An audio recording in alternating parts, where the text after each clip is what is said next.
ingsun Amukti Palapa.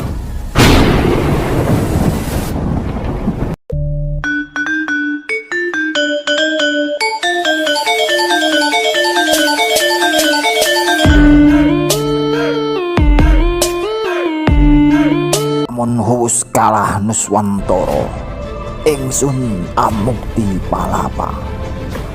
Lamun kalah Gurun, ring Seram, Tanjung Pura, ring Haru, ring Pahang, Dompo, ring Bali, Sunda, Palembang, Tumasik, Samana, ingsun Amukti Palapa.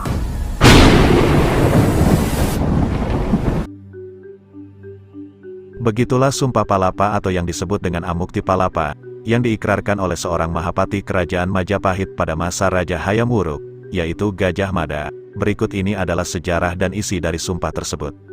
Sejarah, Sumpah Palapa diikrarkan oleh Gajah Mada ketika ia dilantik sebagai Patih Kerajaan Majapahit pada tahun 1331 Masehi.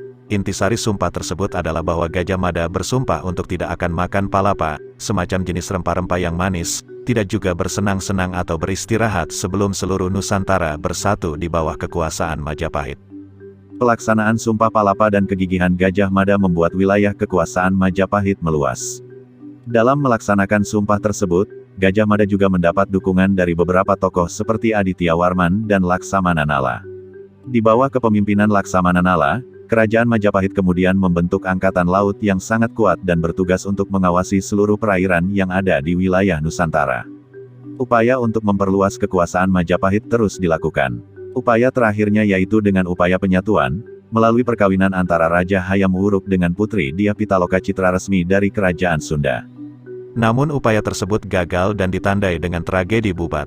Tragedi tersebut yaitu peristiwa tewasnya rombongan pengantin Sunda akibat pengkhianatan oleh Gajah Mada sebagai Patih Majapahit dan pasukannya yang terjadi pada 1357 Masehi di Bubat. Tragedi ini menewaskan Raja Sunda bersama putrinya, Dyah Pitaloka Citraresmi. Peristiwa ini disebutkan dalam naskah kuno seperti Kidung Sunda, Kidung Sundayana, Carita Parahyangan, dan Serat Keraton. Tragedi inilah yang menandai kegagalan Gajah Mada dalam memenuhi Sumpah Palapa yang diikrarkannya. Sebagai catatan, Perang Bubat masih diperdebatkan kebenarannya, karena hanya termuat di sumber-sumber sejarah sekunder dan tidak ditemukan di prasasti. Isi Sumpah Palapa masih mengutip referensi yang sama di atas. Isi dari sumpah tersebut ditemukan dalam naskah Pararaton, yang isinya adalah: beliau Gajah Mada Patih Amangkubumi tidak ingin menikmati palapa, melepaskan puasa, beliau Gajah Mada. Jika telah mengalahkan Nusantara, saya melepaskan puasa. Jika mengalahkan Gurun, Seram, Tanjung Pura, Haru, Pahang, Dompo, Bali, Sunda, Palembang, Tumasik, demikianlah saya, baru akan menikmati palapa, melepaskan puasa. Sekalipun sumpah tersebut dianggap sakral oleh sejarawan, namun ada beberapa sejarawan yang berpendapat bahwa sumpah ini juga menjadi refleksi dari ambisi Majapahit dalam menaklukkan wilayah di Nusantara melalui jalan perang.